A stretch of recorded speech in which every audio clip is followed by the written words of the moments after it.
sekali kalian, ancam-ancam sekali Bapak lihat. Tapi mudah-mudahan yang awalnya sepi dan semangat. Oleh karena itu pertemuan hari ini sebenarnya masih membahas materi sebelum itu. Kemudian selanjutnya kemarin juga kita sudah membahas tentang pembagian dari jujur menurut Imam Al-Ghazali. Ada yang masih ingat apa?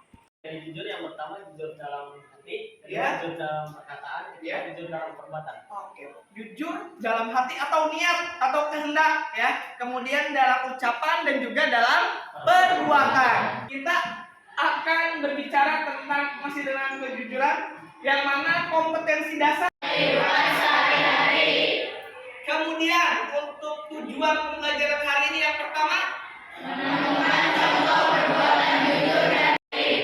Selanjutnya yang nomor 2 menceritakan contoh perbuatan jujur dan tidak jujur dalam kehidupan sehari-hari. Yang ketiga menganalisis manfaat kejujuran dalam kehidupan sehari-hari. Konsep, artikel, pertunjukan, video, dan lain-lain yang menyajikan perilaku jujur dalam kehidupan sehari-hari. Itu tujuan pembelajaran pada pertemuan analisis contoh jujur dalam kehidupan sehari-hari. Pun sebaliknya, perbuatan yang tidak jujur yang sering kalian temukan baik di sekolah, di lingkungan keluarga, maupun tempat nongkrong kalian seperti apa. Dan nanti di akhir setelah kemudian menganalisis manfaat, kalian juga dituntut untuk membuat produk. Produknya apa saja? Silakan sesuai dengan keinginan kalian. Mau membuat apa ya? Bisa dalam bentuk artikel bagi yang hobi nulis nanti, kemudian bisa dalam drama ataupun poster dan lain sebagainya. Jadi silakan nanti sesuai dengan kreasi tiap kelompok. Sebagaimana yang sudah Bapak bagikan kelompok pada pertemuan sebelumnya, ya. Ini beberapa tujuan pembelajaran. Nah, sebelum nanti berkumpul dengan kelompok, di sini ada beberapa gambar yang Bapak sajikan. Kalian silakan bisa memberikan tanggapan, respon, ataupun misalkan dalam bentuk pertanyaan. Kira-kira korelasi atau hubungan antara gambar yang Bapak tampilkan dengan materi hari ini itu apa? Dan itu udah familiar lah kita udah tahu tentang kantin kejujuran. Dimana ada suatu kantin cuman gak ada penjaganya, jadi kita beli, kita bayar sendiri, kita kembaliin sendiri kayak gitu. Itu salah satu hal untuk melatih kejujuran. Oke. Luar biasa. Tadi Nabil menyampaikan gambar yang pertama terkait dengan kantin kejujuran ya. Bagaimana di sana kalau beli sendiri, membayar sendiri, ngambil barang sendiri.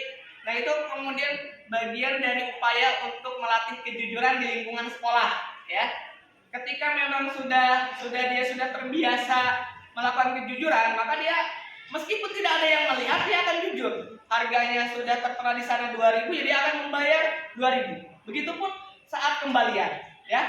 Itu bagus. Ada lagi yang mau memberikan komentar dari gambar yang Bapak sajikan? Silakan.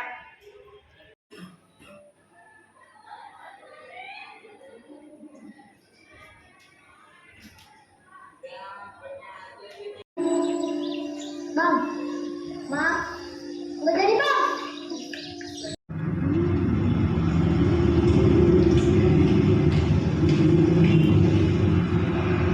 Masih disimpan aja Bu duitnya. Kalau nggak mau ini buat apa aja lah sini.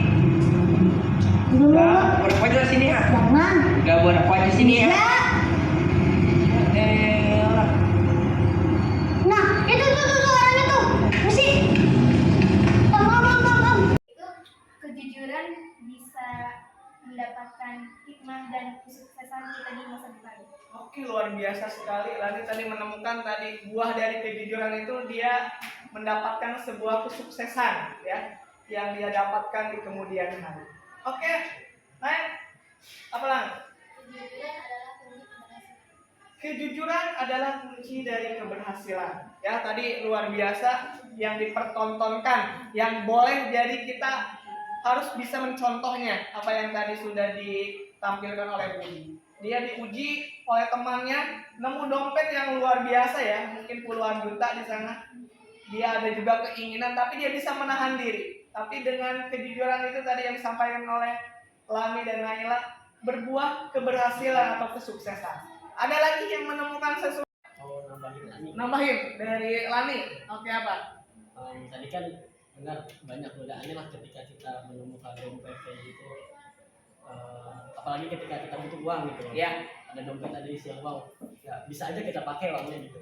Tapi kalau kita percaya husnuzon dengan Allah gitu, dengan apa yang sudah dijanjikan Allah bahwa kejujuran itu akan membuahkan kesuksesan, kita percaya gitu kalau misalnya kalau kita berbuat jujur suatu saat nanti akan dibalas oleh Allah. Oke, terima kasih. Keren sekali ya.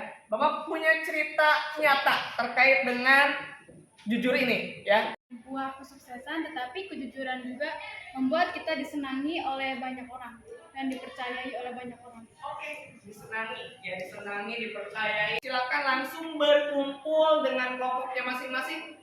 Mau di manapun lah ya, mau di bawah di sini, mau di meja, nanti dibikin lingkaran, silakan bebas.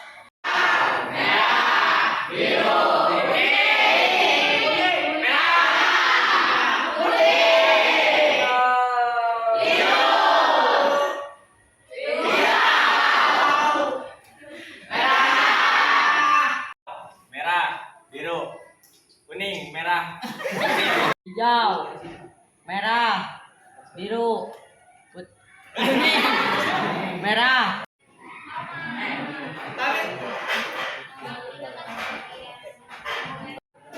sebuah poster apa sebuah kayak sebuah itu. Ya. Oke, sebelum ke situ Bapak akan tampilkan sebagai ini saja, contoh saja. Kelompok satu udah beres? Udah siap belum? Kelompok dua udah beres? Kelompok tiga? Sudah. Kelompok empat? Udah. Tinggal dua kelompok lagi.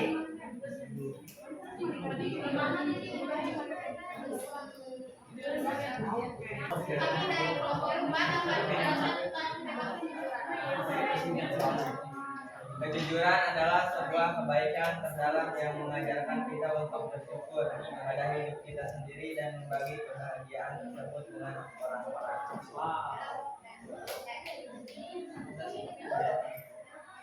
Jadi kejujuran itu selain dari itu sebuah keberhasilan, kejujuran juga adalah sebuah kebaikan yang mengajak kita untuk bersyukur. Dan dari bersyukur itu kita bisa mengatakan kebahagiaan untuk orang lain juga. Oke, sudah. Ada tambahan dari yang lain? Menambahkan apa yang tadi sudah disampaikan oleh Ridwan dan Salman? Atau dari kelompok yang lain? Kalau tidak ada yang mau menambahkan, ada yang lain? Ada yang mau bertanya atau menanggapi tadi terkait dengan poster yang dibuat oleh kelompok 4? Jadi hasilnya seperti yang bisa kalian lihat di depan. Ada yang mau memberikan tanggapan, pertanyaan? Atau tidak sepakat tadi dari penjelasan yang disampaikan oleh Salman? Boleh. Ya. Mau nanya nih? Tapi mau nanya? Oh, ada. Kadang-kala ketika kita jujur itu ada timbul rasa apa ya, introspeksi diri. Nah, itulah yang menyebabkan timbul rasa syukur. Oh, itu katanya gitu deh, ada introspeksi ya. Ada tambahan? Terkait pertanyaan? Oke, gimana Sas? Kan bersyukur gitu. Kejujuran itu kan bisa membuahkan keberhasilan yang kayak tadi di video. Nah, itu kan kita bisa bersyukur, kita bisa jujur dan bisa berhasil itu loh Pak. Ada buahnya gitu. Dari situ kita bersyukur. Kita udah kejujuran. Oh iya, tadi dikaitkan dalam kata Saskia terkait dengan video yang Bapak tampilkan, ya. Assalamualaikum warahmatullahi wabarakatuh. Waalaikumsalam warahmatullahi wabarakatuh. Kami dari kelompok 3 akan menceritakan hasil kejujuran bisa kelompok. Kami membuat artikel tentang kejujuran. Jadi ada satu cerita cerita karangan di satu kelas. Ada seorang murid awalnya ceritanya yang terlambat, padahal di kelas itu akan melaksanakan ujian, tapi dia terlambat. ketika datang ke kelas ditanya oleh guru kenapa terlambat, dia berbohong, dia kesiangan tapi bilangnya karena belajar, padahal karena main game sampai larut malam. Setelah itu ada lagi ketika jam istirahat ada seorang murid lain yang menemukan uang ceritanya. Nah, setelah menemukan uang itu bukannya dikembalikan tapi malah disimpan dan tidak berkata apapun, jadi kayak tidak tahu apa-apa. Akhirnya ujian dimulai. Ketika ujian ada beberapa murid yang ternyata mencontek, berbohong lagi itu, tapi tanpa disadari ketika mencontek itu ada temannya yang melihat dia mencontek. Akhirnya dilaporkanlah dan kedua murid itu tidak ikut ujian dan dijadwalkan untuk mengikuti ujian lain waktu begitu. Dan hikmah yang didapat, Manusia adalah makhluk lemah. Kadang-kadang kita mengalami sebuah pilihan yang sulit, seperti halnya jujur dan berbohong. Kita harus memilih jujur untuk mengatakan hal yang sebenarnya dan mempertanggungjawabkan hal akibatnya, atau berbohong untuk menutupi hal yang kita lakukan salah agar orang-orang yang suka berkata jujur akan mendapat 3 hal: kepercayaan, cinta, dan rasa hormat. Bicaralah yang jujur, jangan sampai perkataan digunakan oleh fakta. Oke, sudah. Kalau kelompok ini tadi menceritakan beberapa kejadian terkait dengan perilaku tidak jujur, ya, atau dusta. Tadi terkait dengan ketika ditanya guru kenapa terlambat, dia berbohong. Kemudian ada yang menemukan uang, kemudian tidak dikembalikan ke pemiliknya atau dicari tahu siapa pemiliknya. Dan yang terakhir, ketika uangnya mencontek, itu yang kemudian dibuat sebuah narasi, mungkin tadi hanya secara garis besar yang disampaikan oleh Nabil, ya, terkait dengan kisah. Mungkin kalau lengkapnya sudah di-share di grup kelas, narasinya seperti apa. Seperti itu kurang lebih. Ada yang mau ditanggapi atau ditanyakan, tadi pun hikmahnya sudah disampaikan. Mangga dari kelompok yang lain, Salman, silakan. Menerapkan jujur itu jadi gagal dan kadang itu begitu yang sulit. Faktor apa yang menyebabkan sulitnya menerapkan kejujuran? faktor yang menyebabkan sulitnya jujur. Pertama, kalau dari video yang tadi itu ada cerita anak kecil yang butuh banget uang. Nah, bisa aja si bully itu yang tadi menyimpan dompet itu karena faktor butuh uang. Contohnya itu salah satunya. Puas? Apa mau ditambahkan? Kalau tadi dikaitkan Salman, ya, Salman kan bertanya terkait faktor. Kenapa tadi Bapak ingin tarik ke permasalahan yang diangkat oleh kelompok 3, ya, tadi berbohong, ceritanya mencontek, dan ketika menemukan. Kira-kira kenapa sih itu dilakukan? Kurang lebih itu. Faktor apa? Kalau tadi istilahnya yang Nabil sampaikan itu terkait kebutuhan. Bapak ingin lebih mengerucut terkait dengan kisah, ya, kisah itu. Kira-kira apa? Karena tidak mau berusaha. Mau berusaha, satu. Oke, ada tambahan? Bill? Kenapa sih tadi mencontek? Karena lalai mungkin, karena Lalai? ya ada salah satu murid yang berkata dia kesiangan karena belajar padahal dia main game. Itu kan ya bohong gitu, Pak. Ya. Itu juga itu salah satu faktornya, karena dia gak mau mungkin dianggap sama gurunya bukannya belajar malah main game gitu ya. Makanya dia bilangnya belajar supaya ya udah gitu dianggapnya baik gitu. Kemudian yang mencontek, Bill? Namun Kenapa? sampai nggak belajar mungkin. Oh, nggak belajar, tidak percaya diri. Oke. Pengen nilai bagus tapi mencontek. Oke. Salman, sudah cukup jawabannya? Ada yang mau memberikan tambahan? Ayo, Salman. Apa mau ditambahkan? Nanya lagi, boleh, silakan. Satu lagi terakhir sebelum nanti kelompok yang lain. Satu akan menampilkan sebuah drama tentang kejujuran.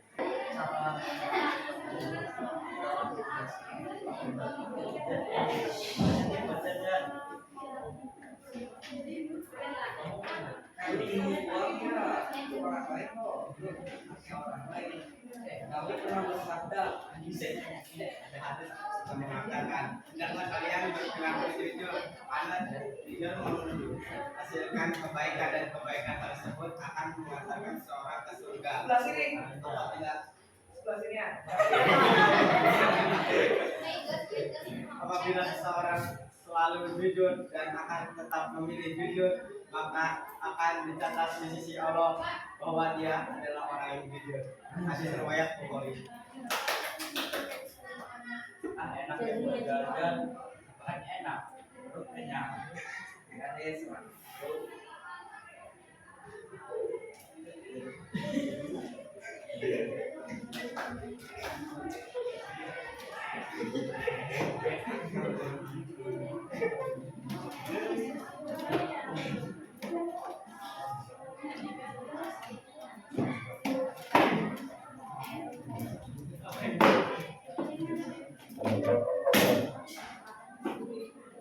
Padahal baunya bening banget. Aku hilang, padahal baunya bening banget. Lari ke mobil. Aku aja kan baunya buat KBR-nya buat beli obat.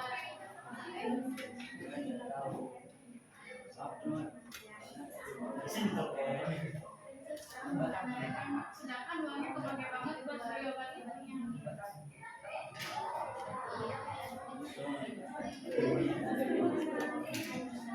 Kita. Iya.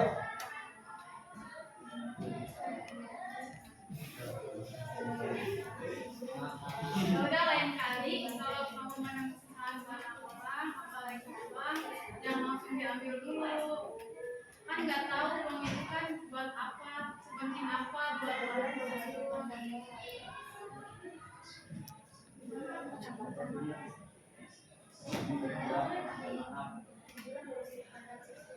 Gitu aja ya. Oke, boleh silakan jelaskan. Ceritakan. Alurnya begini. Kita mengambil hak orang lain karena kita nggak tahu orang itu tuh sepenting apa untuk orang itu seberharga apa. Teman-teman, kejujuran juga dapat menciptakan kesenangan, kedamaian, keselamatan, kesejahteraan, dan kenikmatan lanjut batin baik di dunia maupun di akhirat. Kan jadi kalau udah seperti ini kan gimana uangnya Uangnya sudah dipakai, sudah dijajarin, sedangkan uangnya terpakai untuk berobat ibunya berobat ibunya. Terima kasih, sekian drama singkat dari kelompok kami, kurang lebihnya mohon maaf. Wassalamualaikum. Ada yang mau bertanya silakan boleh. Faktor penyebab Fadil mau menjajankan uang itu.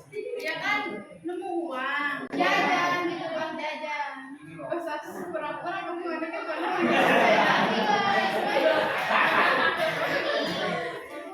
hanya pada diri sendiri. Bagaimana cara membentuk sifat menjadi kebiasaan yang kebagian sehari-hari?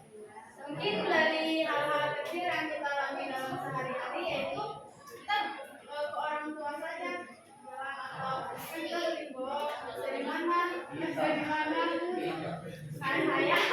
sering pasti kan ngomongnya ya gimana caranya nggak dimarahin orang tua, dari sini aja dari hal-hal kecil aja. Pasti kamu juga pernah banget.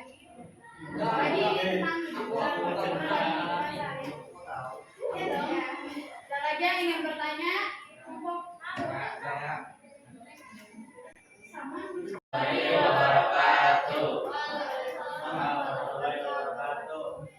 Kami dari kelompok 2 ini menyampaikan yang kami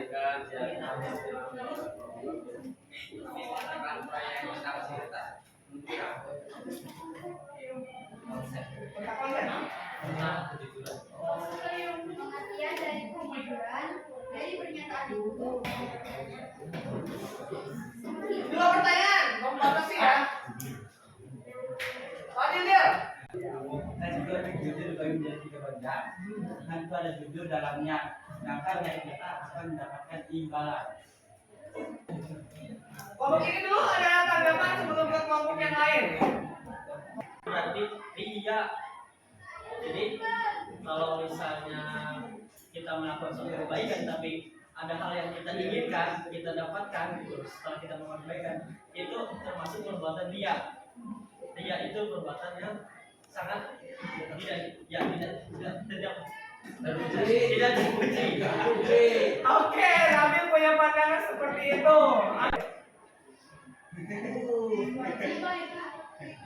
Iya kan tadi niatnya, oh ya saya katakan bersedekah dan dapat pahala, boleh tidak? Tidak boleh. Hah? Tadi kan mengomentari, jadi tergantung tadi niatnya ya, niatnya. Mereka Nabil istilahnya ketika berharap pujian mungkin beda, ketika konteksnya saya beribadah misalkan sholat duha, tadi pengen dipuji Pak Kardi yang lain mah 2 rakaat, sholat duha saya mah 8 rakaat karena ada Pak Kardi. Nah itu mungkin yang dimaksud oleh Nabil ya. Kalau kita beribadah tadi ya dapat pahala, ya ada masalah gitu. Cukup sekian, terima kasih. Kami dari kelompok 2. Wassalamualaikum warahmatullahi wabarakatuh. Di artikel, di tadi drama, kemudian tentang konsep dan poster. Nah ini sampel saja terkait dengan jujur, perbuatan yang tidak jujur yang sering kita temukan. Ada hoax ya, makanya ketika ada berita apapun kita cross check dulu kebenarannya, benar atau tidak ya. Jangan sampai kita nemu berita informasi langsung share saja, padahal belum tentu kebenarannya. Jadi harus dikonfirmasi dulu. Pak perhatikan dulu. Bapak akan singkat saja ini menambahkan. Kemudian menyontek tadi sudah disinggung juga. Kenapa sih menyontek? Karena tidak ada percaya diri. Coba kalau disiapkan dari awal tentang materi ataupun yang ulangan hari ini mungkin akan percaya diri saja mengisi soal-soal. Berbuat curang, yang tadi dipasang dan seterusnya. Kemudian terkait dengan manfaat. Nah manfaat tadi sudah disinggung sebenarnya, Bapak hanya menyampaikan saja, menyimpulkan saja ya. Jadi yang pertama apa? Ada perasaan nyaman. Ya tadi bertentang sudah disinggung. Kemudian tidak berurusan dengan lembaga-lembaga penegak hukum, dalam hal ini kejaksaan, kepolisian, KPK. Ya ketika kita misalkan berbuat jujur. Kemudian ada kemudahan dalam menjalani aktivitas kehidupan disebabkan adanya kepercayaan dari orang lain. Tadi juga disampaikan oleh kalian. Jadi modal kepercayaan yang begitu mahal itu sangat berharga sekali. Jadi ada kepercayaan dari orang lain. Ya, kemudian selamat dari siksa api neraka. Ini sebagai referensi di akhir. Perasaan kalian setelah pembelajaran hari ini. Alhamdulillah semangat sekali, senang sekali. Yang jagoan Sama lah. masih ada yang pusing ternyata, netra, tapi semangat. Gak pernah nanya lagi, gak mau nanya. Jadi ya, untuk pertemuan hari ini dicukupkan saja. Untuk pertemuan pekan depan kita sudah beralih ke topik selanjutnya terkait dengan hukum, sumber-sumber hukum Islam. Silakan dibaca terlebih dahulu materinya biar nanti diskusinya lebih ramai lagi ya. Kamu berharap tidak malu-malu untuk mengutarakan pendapat ya. Kamu berharap di semester 2 ini sudah kepercayaan dirinya levelnya sudah naik tadi ya. Sebelum ditutup